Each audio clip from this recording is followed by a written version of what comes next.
To all of my regular listeners and all the ships at sea around the world, it's me, William Cooper, speaking to you from the dead, where I have indeed seen the light, and I turned it off.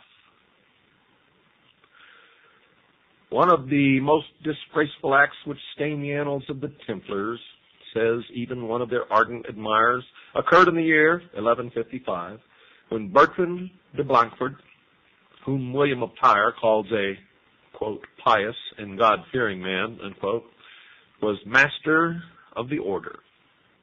In a contest for the supreme power in Egypt, which the viziers bearing the proud title of Sultan exercised under the phantom caliphs, Sultan Abbas, who had put to death the caliph, his master, found himself obliged to fly from before the vengeance of the incensed people.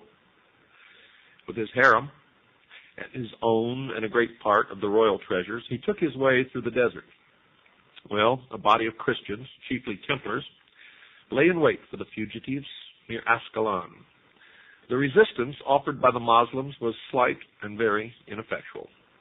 Abbas himself was either slain or he fled, and his son, Nasiruddin, professed his desire to become a Christian. The far larger part of the booty, of course, fell to the Templars, but this did not satisfy their avarice. They sold Nasiruddin to his father's enemies for 60,000 pieces of gold. Now, if you think that's a lot of money in this day and age, it was a veritable king's ransom in that. And they stood by to see him bound hand and foot and placed in a sort of cage or iron latticed sedan on a camel to be conducted to Egypt, where death by protracted torture awaited him. It was not the Templars alone, folks, who were guilty of arrogance and worse. The Hospitallers had deteriorated from their first fine beginnings, and the annals of both orders are not innocent of unpleasantness, though they are indeed well filled with tales of glory.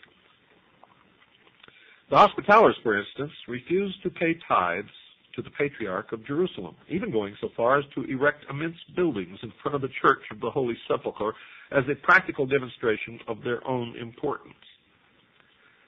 And when the Patriarch entered his church, they rang their bells so loudly that he could not make himself heard.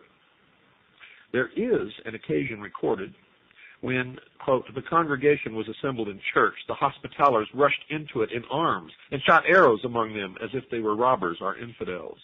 These arrows were collected and hung up on Mount Calvary, where Christ had been crucified, to the scandal of these recreant knights. On applying to Pope Adrian IV for redress, the Syrian clergy found him and his cardinals so prepossessed in favor of his enemies, bribed by them, in fact, as was said, that they had no chance of relief, unquote. This, then, folks, was the background of the rise of the Templars and the flavor of their environment. Now, if one adds to these elements the fact that various very heterodox sects, Gnostic, Manichae, and the rest, still lurked in the Holy Land, together with a great deal of magic and superstition of every kind, then there is a possibility, to say the least, that the Templars were infected by it.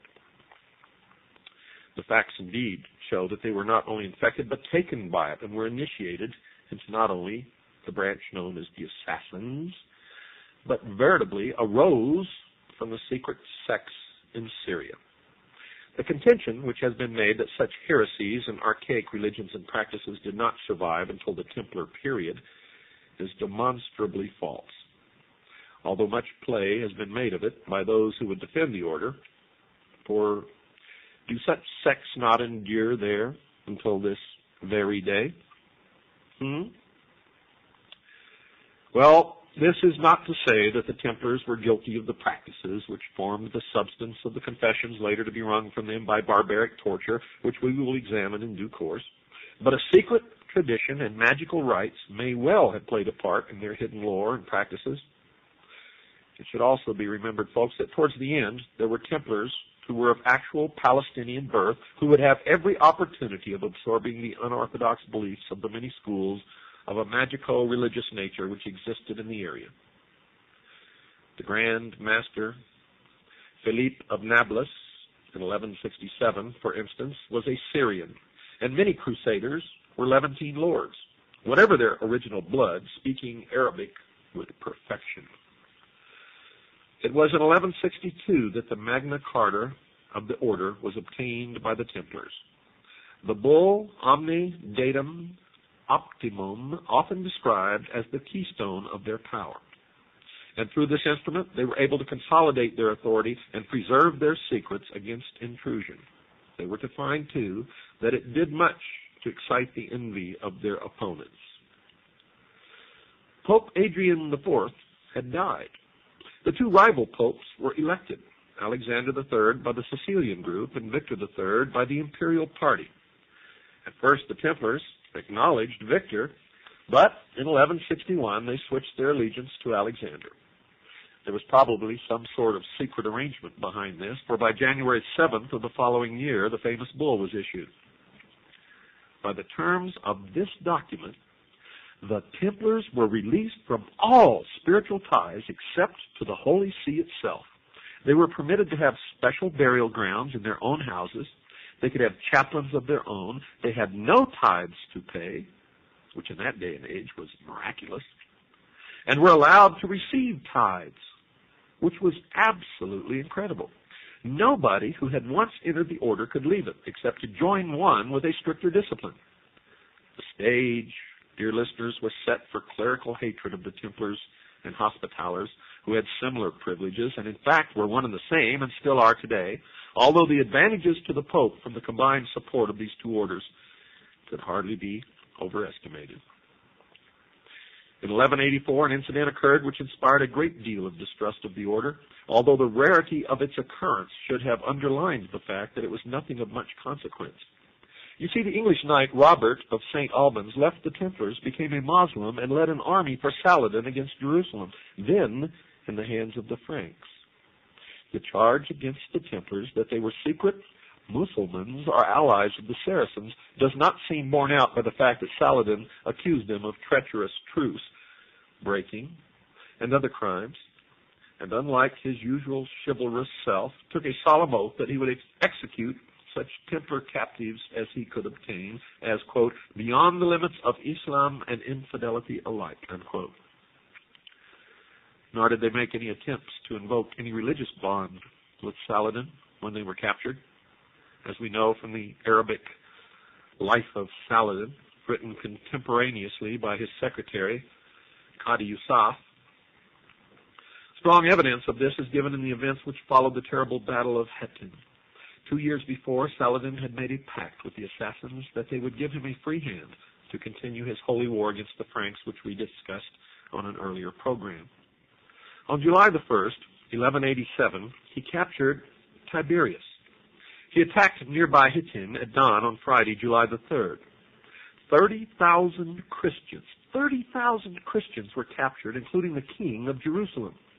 No Templar, not one, is mentioned in the detailed Arab account as asking for mercy on religious or any other grounds, although all knew that Saladin had issued a war cry, quote, come to death, Templars, unquote. The Grand Master, Gerard of Rydfort, and several other knights were among those taken. Saladin offered them their lives if they would see the light of the true faith. Well, according to history, none accepted. And all these knights were beheaded except, admittedly, the Templar Grand Master. Could it be that he did accept the true faith, or the light of the true faith, as Saladin had put it? A non-Templar, Reginald of Chatillon, tried to invoke the sacred code of Arab hospitality, and other crusaders claimed that they were Muslims and were spared. None of them were Templars or Hospitallers. Reginald and the Templars collectively were sentenced to death for breaking the truth and the war crime of killing unarmed pilgrims to Mecca. Arab accounts include only a few references which could be construed as indicating any collusion with the Christian army. One says that on the Friday at midday,